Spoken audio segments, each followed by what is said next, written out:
വീഴ്ചയുടെ പടുകുഴിയിൽ നിന്ന് ഒരു ഫീനിക്സ് പക്ഷിയെ പോലെ ബൈജൂസ് പറന്നുയരുമോ എന്നതാണ് സംരംഭകരെല്ലാം ഉറ്റുനോക്കുന്നത്.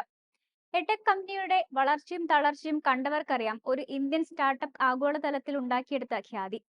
ജീവനക്കാർക്ക് ശമ്പളം പോലും കൃത്യസമയത്ത് നൽകാനാകാതെ 90% പിരിച്ചുവിടൽ നടത്തിയ എടെക്കിന് ഇനി ഒരു തിരിച്ചുവരവ് സാധ്യമാണോ എന്നതാണ് ചോദ്യം. എന്നാൽ ഇത് സാധ്യമാണെന്നാണ് ബൈജൂസിന്റെ സ്ഥാപകനും കമ്പനി സിഇഒയുമായ ബൈജു രവീന്ദ്രൻ പറയുന്നത്. കമ്പനി ഉടൻ തിരിച്ചു വരുമെന്നും അതിന് നിക്ഷേപകരുടെ പിന്തുണ ലഭിച്ചിട്ടുണ്ടെന്നും ബൈജു രവീന്ദ്രൻ ആത്മവിശ്വാസം പ്രകടിപ്പിച്ചിരിക്കുകയാണ്. ജീവനക്കാർക്ക് എഴുതിയ കത്തിലൂടെയായിരുന്നു ബൈജു രവീന്ദ്രൻ ആത്മവിശ്വാസം പങ്കുവച്ചത്. ഡിജിറ്റൽ വിദ്യാഭ്യാസ രംഗത്ത് പുത്തൻ ആശയങ്ങൾ മികച്ച സാങ്കേതിക വിദ്യയുടെ അടിസ്ഥാനത്തിൽ നടപ്പാക്കി ലോകശ്രദ്ധ നേടിയ ബൈജൂസ് ആർട്ടിഫിഷ്യൽ ഇന്റലിജൻസിന്റെ സഹായത്തോടെ തിരിച്ചുവരവിന് ഒരുങ്ങുന്നു എന്നാണ് ബൈജു രവീന്ദ്രൻ ജീവനക്കാർക്ക് എഴുതിയ കത്തിൽ പറയുന്നത്. ചെലവ് കുറഞ്ഞ വ്യക്തിഗത അനുഭവങ്ങൾ നൽകുന്ന AI സാങ്കേതിക വിദ്യയിലൂടെ പുത്തൻ എഡ്യൂക്കേഷൻ പ്ലാറ്റ്ഫോമിന് തുടക്കം കുറിച്ചുകൊണ്ടാണ് ബൈജൂസ് തിരികെ എത്തുന്നത്. ബൈജൂസ് 3.0 എന്ന് പേരിട്ടിരിക്കുന്ന പുത്തൻ ആശയം വൈകാതെ ലോഞ്ച് ചെയ്യുമെന്നും ബൈജൂസ് ജീവനക്കാരെ അറിയിച്ചിരിക്കുകയാണ്.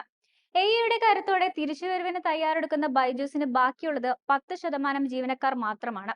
90% ജീവനക്കാരെയും സാമ്പത്തിക പ്രതിസന്ധിയെ തുടർന്ന് കമ്പനി പിരിച്ചുവിട്ടിരുന്നു. നിലവിലുള്ള ജീവനക്കാർക്ക് ജൂലൈ മുതൽ ശമ്പളം ലഭിച്ചിട്ടുമില്ല.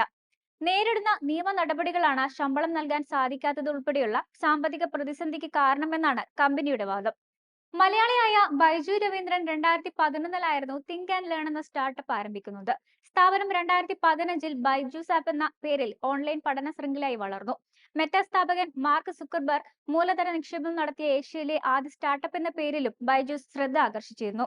2021-ൽ ആഗോളതലത്തിൽ കമ്പനി നടത്തിയ ഏറ്റെടുക്കലുകളാണ് ബൈജൂസിനെ തകർച്ചയിലേക്ക് നയിച്ചതിന്റെ പ്രധാന കാരണം.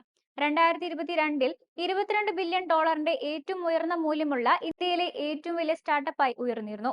പ്രൈമറി സ്കൂൾ മുതൽ MBA വരെയുള്ള വിദ്യാർത്ഥികൾക്ക് നൂതനമായ പഠന ആപ്പിലൂടെ ബൈജൂസ് വിദ്യാഭ്യാസ മേഖലയിൽ വിപ്ലവം സൃഷ്ടിച്ചു. എന്നാൽ പിന്നീട് ബൈജൂസ് തളരുന്ന കാഴ്ചയാണ് ലോകം കണ്ടത്. ബൈജൂസിന്റെ പ്രതിസന്ധികൾക്ക് കാരണം ബൈജുവിന്റെ മിസ്മാനേജ്മെന്റ് ആണെന്നാണ് നിക്ഷേപകർ ആരോപിക്കുന്നത്. 2022 സാമ്പത്തിക വർഷത്തിലെ സാമ്പത്തിക കണക്കുകൾ പ്രകാരം $1 ബില്യൺ കമ്പനിയുടെ നഷ്ടം.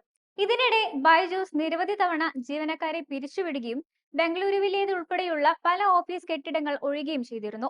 ഇക്കഴിഞ്ഞ മാർച്ച് 31-ന് മാത്രം 500-ഓളം പേരെയാണ് പിരിച്ചുവിട്ടത്. ജീവനക്കാർക്ക് തുടർച്ചയായി ശമ്പളം കൃത്യസമയത്ത് കൊടുക്കാനാകാത്തതും ബൈജൂസിനെ വലച്ചു. കമ്പനിയുടെ സമ്പത്ത് ഇടിഞ്ഞതിന്റെ പേരിൽ ബൈജു രവീന്ദ്രൻ രൂക്ഷമായ വിമർശനമാണ് നേരിട്ടത്. ബൈജൂസിന്റെ പാർട്ട്ണർമാർ കഴിഞ്ഞ മാസം ബൈജുവിനെ CEO സ്ഥാനത്ത് നിന്ന് പുറത്താക്കാൻ വോട്ടും ചെയ്തിരുന്നു.